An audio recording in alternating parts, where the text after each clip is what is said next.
بسم اللہ الرحمن الرحیم۔ اللہ کے نام سے شروع جو نہایت مہربان رحمت والا ہے۔ یا ایھا الذین آمنوا لا تقدموا بین یدی اللہ ورسولہ واتقوا اللہ ان اللہ سمیع علیم۔ اے ایمان والو، اللہ اور اس کے رسول سے آگے نہ بڑھو اور اللہ سے ڈرو، بے شک اللہ سنتا جانتا ہے۔ سورت کی ابتدائی 5 آیتیں خاص موقع پر نازل ہوئی تھیں۔ حضور اکبر صلی اللہ علیہ وسلم کے پاس عرب کے قبائل کے بہت سے وفد آتے رہتے تھے اور حضرت صلی اللہ علیہ وسلم ان میں سے کسی کو آئندہ کے لیے قبیلے کا امیر مقرر فرما دیتے تھے۔ ایک مرتبہ قبیلہ تمیم کا ایک وفد آپ کی خدمت میں آیا۔ ابھی آپ نے ان میں سے کسی کو امیر نہیں بنایا تھا اور نہ اس سلسلے میں کوئی بات کی تھی، لیکن آپ کی موجودگی میں حضرت ابو بکر اور حضرت عمر رضی اللہ عنہما نے یہ مشورہ شروع کر دیا کہ ان میں سے کس کو امیر بنایا جائے۔ حضرت ابو بکر نے ایک نام لیا اور حضرت عمر نے دوسرا۔ پھر ان دونوں بزرگوں نے اپنی اپنی رائے کی تائید اس طرح شروع کر دی کہ کچھ بحث کا انداز پیدا ہو گیا اور اس میں دونوں کی آوازیں بھی بلند ہو گئیں۔ اس پر پہلی 3 آیتیں نازل ہوئیں۔ پہلی آیت میں یہ ہدایت دی گئی کہ جن معاملات کا فیصلہ حضرت صلی اللہ علیہ وسلم کو کرنا ہو اور آپ نے ان کے بارے میں کوئی مشورہ بھی طلب نہ فرمایا ہو، ان معاملات میں آپ سے پہلے ہی کوئی رائے قائم کر لینا اور اس پر اصرار یا بحث کرنا آپ کے ادب کے خلاف ہے۔ اگرچہ یہ پہلی آیت اس خاص واقعے میں نازل ہوئی تھی، لیکن الفاظ عام استعمال فرمائے گئے ہیں تاکہ یہ اصولی ہدایت دی جائے کہ کسی بھی معاملے میں حضرت صلی اللہ علیہ وسلم سے آگے بڑھنا مسلمانوں کے لیے درست نہیں ہے۔ اس پہ یہ بات بھی داخل ہے کہ اگر حضرت صلی اللہ علیہ وسلم کے ساتھ چلنا ہو تو آپ سے آگے نہ بڑھنا چاہیے۔ نیز آپ نے زندگی کے مختلف شعبوں میں حدود مقرر فرمائی ہیں، ان سے آگے نکلنے کی کوشش بھی نہیں کرنی چاہیے۔ اس کے بعد دوسری اور تیسری آیتوں میں یہ ہدایت دی گئی ہے کہ آپ کی مجلس میں بیٹھ کر اپنی آواز آپ کی آواز سے بلند نہیں کرنی چاہیے، اور آپ سے کوئی بات کہنی ہو تو وہ بھی بلند آواز سے نہیں کہنی چاہیے، بلکہ آپ کی مجلس میں آواز پست رکھنے کا اہتمام ضروری ہے۔ یا ایھا الذین آمنوا لا ترفعوا اصواتکم فوق صوت النبی ولا تجہروا له بالقول كجهر بعضكم لبعض أن تحبط أعمالكم وأنتم لا تشعرون۔ اے ایمان والو، اپنی آوازیں اونچی نہ کرو اس غیب بتانے والے نبی کی آواز سے، اور ان کے حضور بات چلا کر نہ کہو جیسے آپس میں ایک دوسرے کے سامنے چلاتے ہو کہ کہیں تمہارے عمل اکارت یعنی ضائع نہ ہو جائیں اور تمہیں خبر نہ ہو۔ ان الذين يغضون اصواتهم عند رسول الله اولئك الذين امتحن الله قلوبهم للتقوى لهم مغفرة وأجر عظيم۔ بے شک وہ جو اپنی آوازیں پست کرتے ہیں رسول اللہ کے پاس، وہ ہیں جن کا دل اللہ نے پرہیزگاری کے لیے پرکھ لیا ہے، ان کے لیے بخشش اور بڑا ثواب ہے۔ ان الذين ينادونك من وراء الحجرات اكثرهم لا يعقلون۔ بے شک وہ جو تمہیں حجروں کے باہر سے پکارتے ہیں ان میں اکثر بے عقل ہیں۔ تمیم کے جس وقت کا ابھی ذکر کیا گیا وہ دوپہر کے وقت مدینہ منورہ پہنچا تھا، جبکہ حضور نبی کریم صلی اللہ علیہ وسلم آرام فرما رہے تھے۔ یہ لوگ آداب سے واقف نہیں تھے، اس لیے ان میں سے کچھ لوگوں نے آپ کے گھر کے باہر ہی سے آپ کو پکارنا شروع کر دیا۔ اس پر اس آیت میں تنبیہ فرمائی گئی۔ وَلَوْ أَنَّهُمْ صَبَرُوا حَتَّى تَخْرُجَ إِلَيْهِمْ لَكَانَ خَيْرًا لَهُمْ وَاللَّهُ غَفُورٌ رَحِيمٌ۔ اور اگر وہ صبر کرتے یہاں تک کہ تم آپ ان کے پاس تشریف لاتے تو یہ ان کے لیے بہتر تھا، اور اللہ بخشنے والا مہربان ہے۔ یا ایھا الذین آمنوا ان جاءکم فاسق بنبأ فتبینوا ان تصیبوا قوما بجہالة فتصبحوا علی ما فعلتم نادمین۔ اے ایمان والو، اگر کوئی فاسق تمہارے پاس کوئی خبر لائے تو تحقیق کر لو کہ کہیں کسی قوم کو بے جانے ایذا نہ دے بیٹھو، پھر اپنے کیے پر پچھتاتے رہ جاؤ۔ اس آیت کے شان نزول میں حافظ ابن جریر اور دوسرے مفسرین نے ایک واقعہ نقل کیا ہے کہ حضرت ولید بن عقبہ کو حضور اقدس صلی اللہ علیہ وسلم نے قبیلہ بنو مستلق کے پاس زکوٰۃ وصول کرنے کے لیے بھیجا تھا۔ جب یہ ان کی بستی کے قریب پہنچے تو وہ لوگ حضرت صلی اللہ علیہ وسلم کے بھیجے ہوئے الچی کے استقبال کے لیے بڑی تعداد میں بستی کے باہر جمع ہو گئے۔ ولید بن عقبہ یہ سمجھے کہ لوگ لڑائی کے لیے باہر نکل آئے ہیں۔ بعض روایات میں یہ بھی مذکور ہے کہ ان کے اور بنو مستلق کے درمیان جاہلیت کے زمانے میں کچھ دشمنی بھی تھی، اس لیے حضرت ولید کو یہ خطرہ ہوا کہ وہ لوگ اس پرانی دشمنی کی بنا پر ان سے لڑنے کے لیے نکل آئے ہیں۔ چنانچہ وہ بستی میں داخل ہونے کے بجائے وہیں سے واپس لوٹ گئے اور جا کر حضرت صلی اللہ علیہ وسلم سے عرض کیا کہ بنو مستلق کے لوگوں نے زکوٰۃ دینے سے انکار کر دیا ہے اور وہ لڑائی کے لیے نکلے ہوئے ہیں۔ حضرت صلی اللہ علیہ وسلم نے حضرت خالد بن ولید رضی اللہ تعالیٰ عنہ کو مقرر فرمایا کہ واقعے کی تحقیق کے بعد اگر واقعی ان لوگوں کی سرکشی ثابت ہو تو ان سے جہاد کریں۔ بعد میں پتہ چلا کہ وہ لوگ تو استقبال کے لیے جمع ہوئے تھے اور انہوں نے زکوٰۃ دینے سے انکار نہیں کیا۔ اس پر یہ آیت نازل ہوئی۔ ان روایات کی بنا پر بعض حضرات نے یہ فرمایا ہے کہ آیت میں جو فاسق کا لفظ استعمال ہوا ہے اس سے مراد ولید بن عقبہ ہے۔ پھر اس پر جو اشکال ہوتا ہے کہ ایک صحابی کو فاسق قرار دینا بظاہر عدالت صحابہ کے منافی ہے، اس کا یہ جواب دیا ہے کہ بعض صحابہ سے گناہ سرزد ہوئے ہیں لیکن اللہ تعالیٰ نے انہیں توبہ کی توفیق عطا فرما دی، اس لیے بحیثیت مجموعی ان کی عدالت پر کوئی اثر نہیں پڑتا۔ لیکن حقیقت یہ ہے کہ اس واقعے کے بیان میں جو روایتیں آئی ہیں، اول تو وہ سند کے اعتبار سے مضبوط نہیں ہیں اور ان میں تعارض و اختلاف بھی پایا جاتا ہے۔ دوسرے اس واقعے کی بنا پر حضرت ولید کو فاسق قرار دینے کی کوئی معقول وجہ بھی سمجھ میں نہیں آتی، کیونکہ اس واقعے میں انہوں نے جان بوجھ کر کوئی جھوٹ نہیں بولا، بلکہ جو کچھ کیا غلط فہمی کی وجہ سے کیا، جس کی وجہ سے کسی کو فاسق نہیں کہا جا سکتا۔ اس لیے بظاہر ایسا معلوم ہوتا ہے کہ جب حضرت ولید بستی کے قریب پہنچے اور قبیلے کے لوگ بڑی تعداد میں وہاں جمع ہو رہے تھے تو کسی شریر آدمی نے ان سے یہ کہا ہوگا کہ یہ لوگ آپ سے لڑنے کے لیے نکلے ہیں۔ اس شریر آدمی کو آیت میں فاسق قرار دیا گیا ہے اور حضرت ولید کو یہ تنبیہ کی گئی ہے کہ تنہا اس شریر آدمی کی خبر پر بھروسہ کر کے کوئی اقدام کرنے کے بجائے پہلے اس خبر کی تحقیق کر لینی چاہیے تھی۔ اس خیال کی تائید ایک روایت سے بھی ہوتی ہے جو حافظ ابن جریر نے نقل کی ہے اور اس میں یہ الفاظ ہیں، یعنی شیطان نے انہیں یہ بتایا کہ وہ لوگ انہیں قتل کرنا چاہتے ہیں۔ ظاہر یہی ہے کہ شیطان نے کسی انسان کی شکل میں آ کر انہیں یہ جھوٹی خبر دی ہوگی، اس لیے آیت کے لفظ فاسق کو خواہ مخواہ ایک صحابی پر چسپاں کرنے کی کیا ضرورت ہے جبکہ انہوں نے جو کچھ کیا غلط فہمی میں کیا۔ اس کے بجائے اسے اس مخبر پر چسپاں کرنا چاہیے جس نے حضرت ولید کو یہ غلط خبر دی تھی۔ بہرحال واقعہ کچھ بھی ہو، قرآن کریم کا اسلوب یہ ہے کہ اس کی آیتیں چاہے کسی خاص موقع پر نازل ہوئی ہوں، اکثر ان کے الفاظ عام ہوتے ہیں تاکہ ان سے ایک اصولی حکم معلوم ہو سکے۔ چنانچہ یہ ایک عام حکم ہے کہ کسی فاسق کی خبر پر بغیر تحقیق کے اعتماد نہیں کرنا چاہیے، خاص طور پر جب اس خبر کے نتیجے میں کسی کو کوئی نقصان پہنچ سکتا ہو۔ وَاعْلَمُوا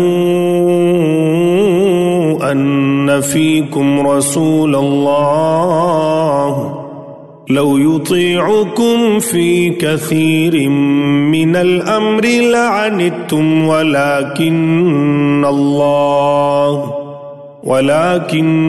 الله حبب إليكم الإيمان وزينه في قلوبكم وكره إليكم الكفر والفسوق والعصيان اولئک هم الراشدون۔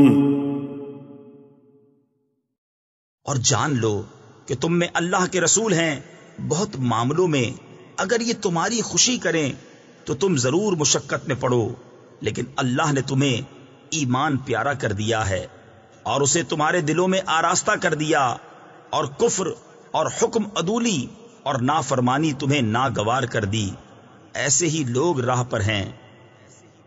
سورت کے شروع میں جو حکم دیا گیا تھا اور جس کی تشریح اوپر حاشیہ نمبر 1 میں گزری ہے، اس کا مطلب یہ نہیں تھا کہ صحابہ کرام کبھی کوئی رائے ہی پیش نہ کرے، بلکہ رائے قائم کر کے اسے اس پر اصرار سے منع فرمایا گیا تھا۔ اب یہ فرمایا جا رہا ہے کہ مناسب موقع پر کوئی رائے دینے میں تو کوئی حرج نہیں ہے، لیکن یہ بات ذہن میں رکھنی چاہیے کہ حضرت صلی اللہ علیہ وسلم کے لیے ضروری نہیں ہے کہ تمہاری ہر رائے پر عمل ضرور کرے، بلکہ آپ مصلحت کے مطابق فیصلہ فرمائیں گے، اور اگر وہ تمہاری رائے کے خلاف ہو تب بھی تمہیں اس پر راضی رہنا چاہیے، کیونکہ تمہاری ہر بات پر عمل کرنے سے خود تمہیں نقصان پہنچنے کا اندیشہ ہے، جیسا کہ حضرت ولید بن عقبہ کے واقعے میں ہوا کہ وہ تو یہ سمجھے ہوئے تھے کہ بنو مستلق لڑائی پر آمادہ ہیں، اس لیے ان کی رائے تو یہی ہوگی کہ ان سے جہاد کیا جائے، لیکن اگر حضرت صلی اللہ علیہ وسلم ان کی رائے پر عمل کرتے تو خود مسلمانوں کو نقصان پہنچتا۔ چنانچہ آگے اللہ تعالیٰ نے صحابہ کرام کی تعریف کرتے ہوئے فرمایا کہ اللہ تعالیٰ نے ان کے دل میں ایمان کی محبت ڈال دی ہے، اس لیے وہ اطاعت کے اسی اصول پر عمل کرتے ہیں۔ فضلا من اللہ ونعمہ اللہ علیم حکیم۔ اللہ کا فضل اور احسان اور اللہ علم و حکمت والا ہے۔ وَإِن طَائِفَتَانِ مِنَ الْمُؤْمِنِينَ اقْتَتَلُوا فَأَصْلِحُوا بَيْنَهُمَا فَإِن بَغَتْ إِحْدَاهُمَا عَلَى الْأُخْرَى فَقَاتِلُوا الَّتِي تَبْغِي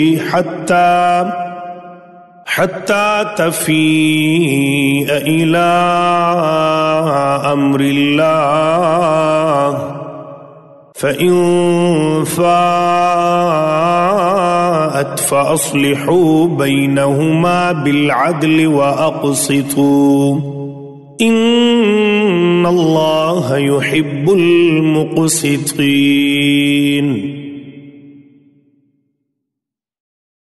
اور اگر مسلمان کے دو گروہ آپس میں لڑیں تو ان میں صلح کراؤ، پھر اگر ایک دوسرے پر زیادتی کرے تو اس زیادتی والے سے لڑو یہاں تک کہ وہ اللہ کے حکم کی طرف پلٹ آئے، پھر اگر پلٹ آئے تو انصاف کے ساتھ ان میں اصلاح کر دو اور عدل کرو، بے شک عدل والے اللہ کو پیارے ہیں۔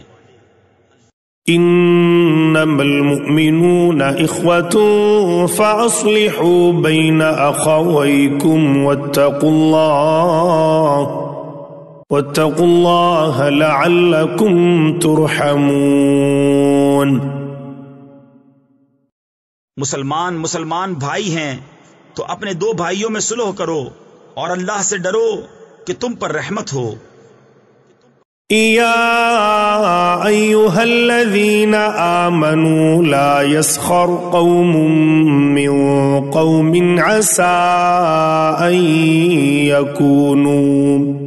أن يكونوا خيرا منهم ولا نساء من نساء عسى أن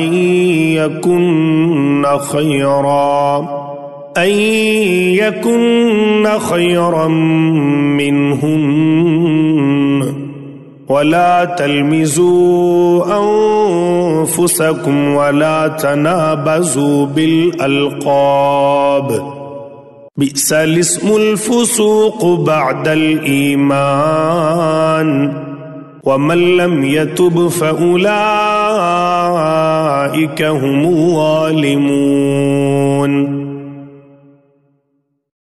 اے ایمان والو، نہ مرد مردوں سے ہنسیں، عجب نہیں کہ وہ ان ہنسنے والوں سے بہتر ہوں، اور نہ عورتیں عورتوں سے، دور نہیں کہ وہ ان ہنسنے والیوں سے بہتر ہوں، اور آپس میں طعنہ نہ کرو اور ایک دوسرے کو برے نام نہ رکھو، کیا ہی برا نام ہے مسلمان ہو کر فاسق کہلانا، اور جو توبہ نہ کریں تو وہی ظالم ہیں۔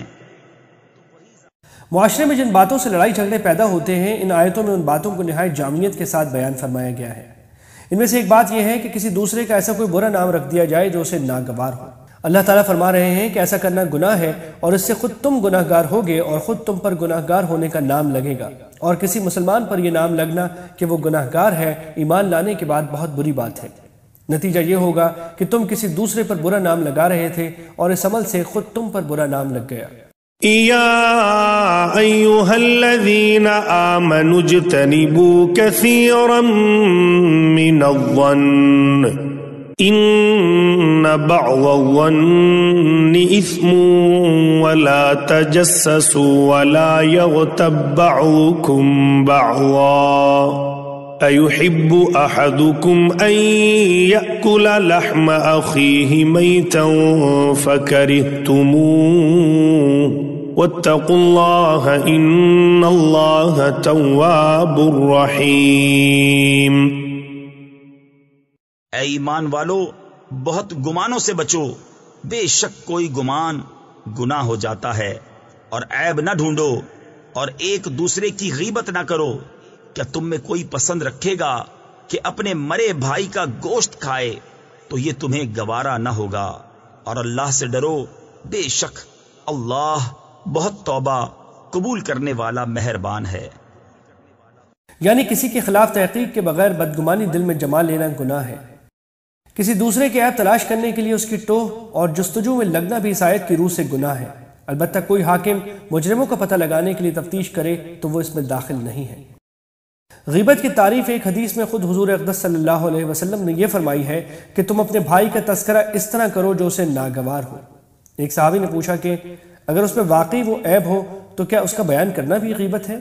آپ نے فرمایا کہ اگر اس میں واقعی وہ عیب ہو تب تو وہ غیبت ہے، اور اگر وہ نہ ہو تو بہتان ہے، یعنی وہ دوہرا گناہ ہے۔ أيها الناس إنا خلقناكم من ذكر وأنثى وجعلناكم شعوبا وقبائل لتعارفوا إن أكرمكم عند الله أتقاكم ان اللہ علیم خبیر۔ اے لوگو، ہم نے تمہیں ایک مرد اور ایک عورت سے پیدا کیا، اور تمہیں شاخیں اور قبیلے کیا کہ آپس میں پہچان رکھو۔ بے شک اللہ کے یہاں تم میں زیادہ عزت والا وہ جو تم میں زیادہ پرہیزگار ہے۔ بے شک اللہ جاننے والا خبردار ہے۔ اس آیت کریمہ نے مساوات کا یہ عظیم اصول بیان فرمایا ہے کہ کسی کی عزت اور شرافت کا معیار اس کی قوم، اس کا قبیلہ یا اس کا وطن نہیں ہے، بلکہ تقویٰ ہے۔ سب لوگ ایک مرد و عورت یعنی حضرت آدم و حوا علیہ السلام سے پیدا ہوئے ہیں، اور اللہ تعالیٰ نے مختلف قبیلے، خاندان یا قومیں اس لیے نہیں بنائیں کہ وہ ایک دوسرے پر اپنی بڑائی جتائیں، بلکہ ان کا مقصد صرف یہ ہے کہ بے شمار انسانوں میں باہمی پہچان کے لیے کچھ تقسیم قائم ہو جائے۔ قالت الأعراب آمنا قل لم تؤمنوا ولكن قولوا أسلمنا ولما يدخل الإيمان في قلوبكم وإن تطيعوا الله ورسوله لا يلتكم من أعمالكم شيئا ان اللہ غفور رحیم۔ گوار بولے ہم ایمان لائے، تم فرماؤ تم ایمان تو نہ لائے، ہاں یوں کہو کہ ہم مطیع ہوئے، اور ابھی ایمان تمہارے دلوں میں کہاں داخل ہوا، اور اگر تم اللہ اور اس کے رسول کی فرما برداری کرو گے تو تمہارے کسی عمل کا تمہیں نقصان نہ دے گا، بے شک اللہ بخشنے والا مہربان ہے۔ دیہات کے کچھ لوگ دل سے ایمان لائے بغیر ظاہری طور پر کلمہ پڑھ کر اپنے آپ کو مسلمان ظاہر کر رہے تھے، جس کا مقصد مسلمانوں جیسے حقوق حاصل کرنا تھا۔ مدینہ منورہ میں آ کر انہوں نے راستوں پر گندگی بھی پھیلائی تھی۔ ان آیات میں ان کی حقیقت واضح فرمائی گئی ہے، اور یہ واضح کر دیا گیا ہے کہ سچا مسلمان ہونے کے لیے صرف کلمہ پڑھ لینا کافی نہیں ہے، بلکہ دل سے اسلامی عقائد کو ماننا اور اپنے آپ کو اسلامی احکام کا پابند سمجھنا ضروری ہے۔ انما المؤمنون الذين آمنوا بالله ورسوله ثم لم يرتابوا وجاهدوا بأموالهم وأنفسهم في سبيل الله أولئك هم الصادقون. ایمان والے تو وہی ہیں جو اللہ اور اس کے رسول پر ایمان لائے، پھر شک نہ کیا اور اپنی جان اور مال سے اللہ کی راہ میں جہاد کیا، وہی سچے ہیں. قل أتعلمون الله بدينكم الله يعلم ما في السماوات وما في الأرض والله بكل شيء عليم. تم فرماؤ کیا تم اللہ کو اپنا دین بتاتے ہو، اور اللہ جانتا ہے جو کچھ آسمانوں میں اور جو کچھ زمین میں ہے، اور اللہ سب کچھ جانتا ہے. يمنون عليك أن أسلموا قل لا تمنوا علي إسلامكم بل الله يمن عليكم أن هداكم للإيمان إن كنتم صادقين. اے محبوب، وہ تم پر احسان جتاتے ہیں کہ مسلمان ہو گئے. تم فرماؤ اپنے اسلام کا احسان مجھ پر نہ رکھو، بلکہ اللہ تم پر احسان رکھتا ہے کہ اس نے تمہیں اسلام کی ہدایت کی اگر تم سچے ہو. ان اللہ یعلم غیب السماوات والارض واللہ بصیر بما تعملون. بے شک اللہ جانتا ہے آسمانوں اور زمین کے سب غیب، اور اللہ تمہارے کام دیکھ رہا ہے.